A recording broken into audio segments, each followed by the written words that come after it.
करके एक अंश से प्रभु ने रक्षा करी। बाहर आए, पांडवों को आशीर्वाद दिया है। पांडवों को सबको आशीर्वाद देकर के मेरे प्रभु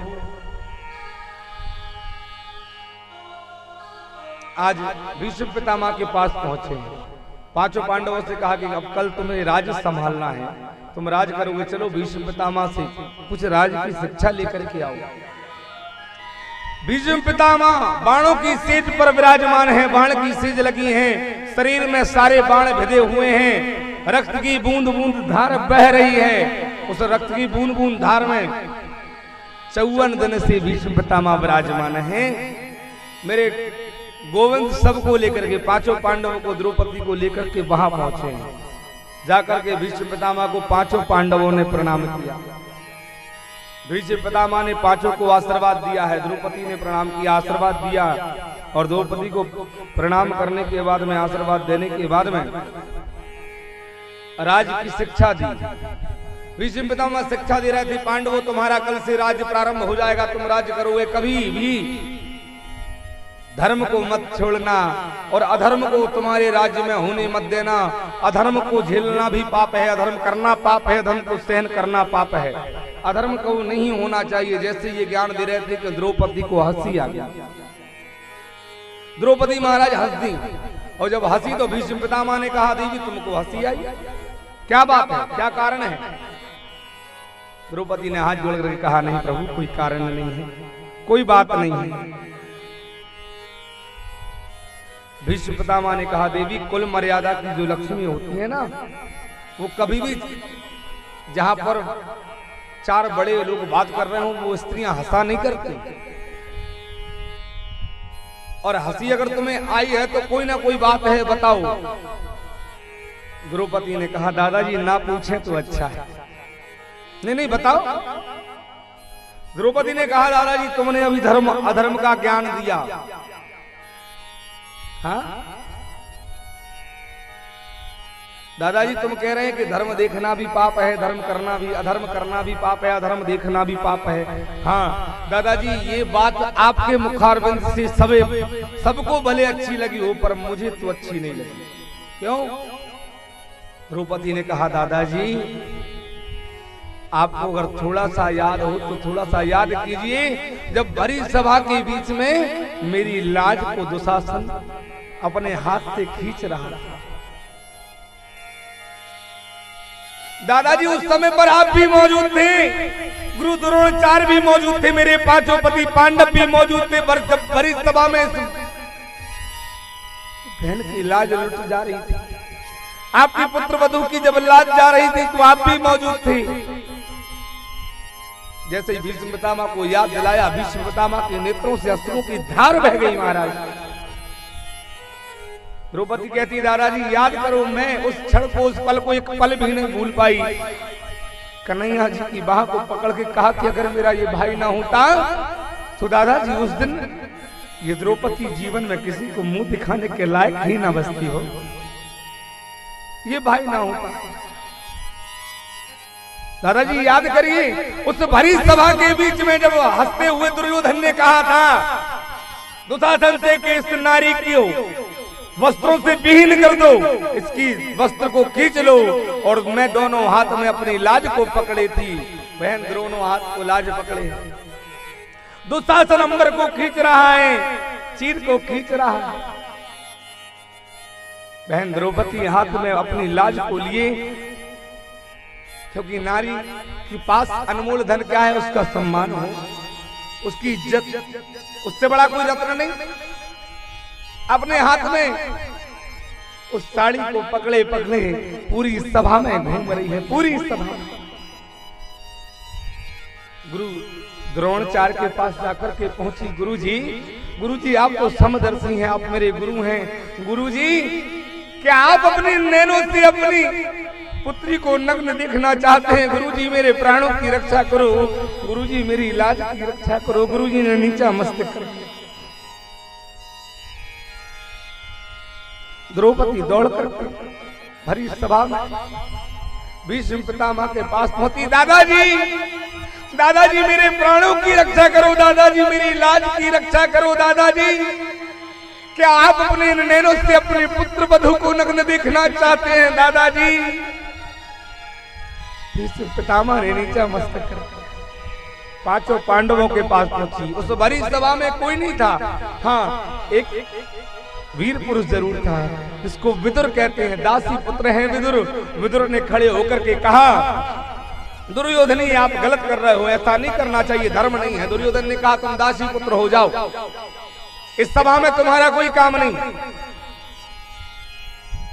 विदुर ने कहा कि अगर मैं इस सभा में द्रौपदी की लाज को बचा नहीं सकता तो मैं लुटते हुए देख भी नहीं सकता। विदुर काका जी जाने, और जब विदुर जी जाने लगे ना महाराज, तो फिर द्रौपदी ने उस साड़ी को पकड़े पकड़े कहा, काका जी, ओ काका जी, काका जी, मेरा भैया कन्हैया आपके घर आता जाता रहता है। काका जी, अगर आपको मेरा भैया कन्हैया मिल जाए तो मेरे कन्हैया से इतना कह देना कि आज बहन द्रौपदी ने राखी की कीमत मांगी है। काका जी, राखी की कीमत, क्योंकि बहन अपने भाई की कलाई पर जब राखी बांधती है ना तो उससे केवल एक वरदान लेती है, एक, भैया मुझे तेरी जमीन नहीं चाहिए, मुझे तेरी जायदाद नहीं चाहिए, भैया मुझे कुछ नहीं चाहिए, भैया केवल इतना कर देना कि जब जब तेरी बहन के ऊपर कोई संकट आए तो आकर के बस अपनी बहन की लाज को बचा लेना। भैया राखी का इतना वरदान दे, वास्तव बात है वो।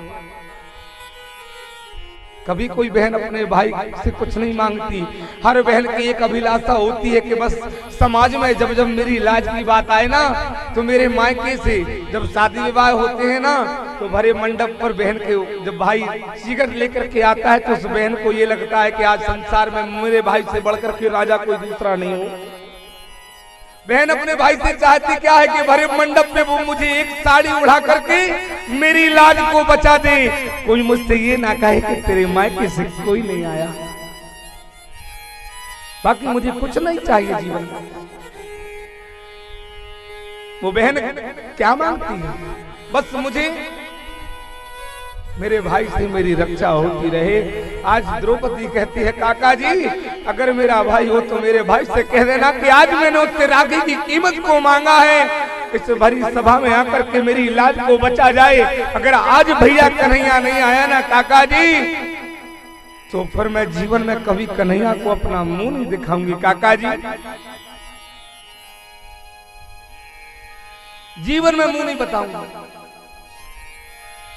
हाथ पकड़े पकड़े साड़ी को घूम रही है। पूरी सभा में ऐसा कोई नहीं जो द्रौपदी की लाज को बचा जाए। ऊपर बैठे बैठे मेरे कन्हैया भी रो रहे हैं।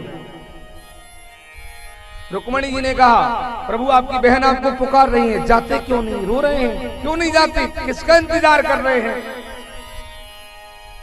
कन्हैया ने कहा, अगर मेरी बहन के मन में विश्वास है कि कान्हा आएगा, मेरा भाई आएगा, तो ये संसार रूपी साड़ी को छोड़ क्यों नहीं देती?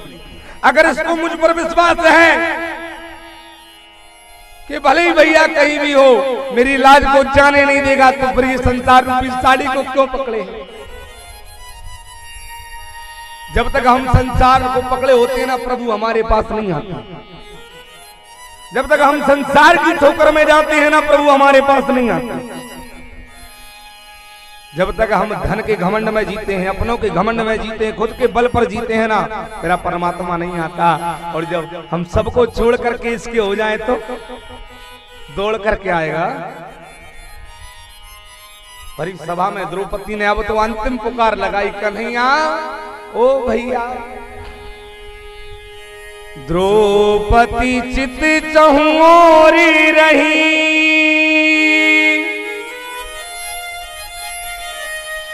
दुशासन बर लेने चाहो हैं, भीषम द्रोणे रहे गजमोने, अब कौन उबारहूं कष्ट महो है, पांच पति तन हेर रहे,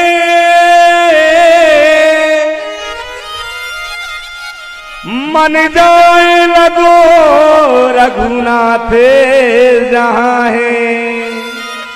भैया होत सभा में या नारी उघारी, और अंत में द्रौपदी ने साड़ी को छोड़ करके दोनों हाथ ऊंचे करके कहा, भैया होत सभा में या नारी उघारी, तो चार भुजा के मुरारी कहाँ है। जैसे ही दोनों हाथ को छोड़ करके कहा, भैया कहाँ है, तुरंत उसी सभा के बीच में हो।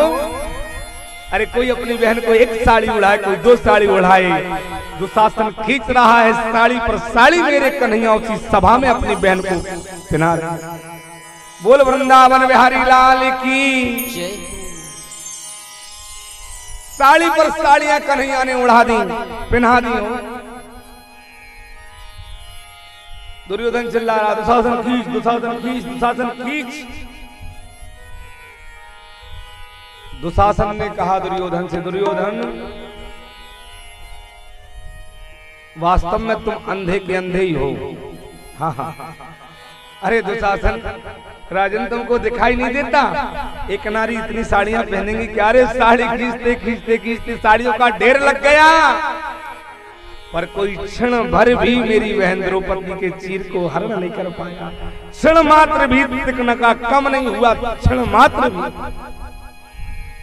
पूरी सभा ने देखा, नारी बीच सारी है कि सारी बीच नारी है। सब घबरा गए महाराज। कहा करें बेरी प्रिवली जो सहाय रघुवीर, 10,000 गज बल थको पर घटो न क्षण भर चीर। दुशासन के हाथ में 10,000 हाथियों का बल था, भुजाएं ठक्कर की चकनाचूर हो गई, पर एक क्षण मात्र भी चीर को कम नहीं कर पाए। बोल बाके बिहारी लाल की।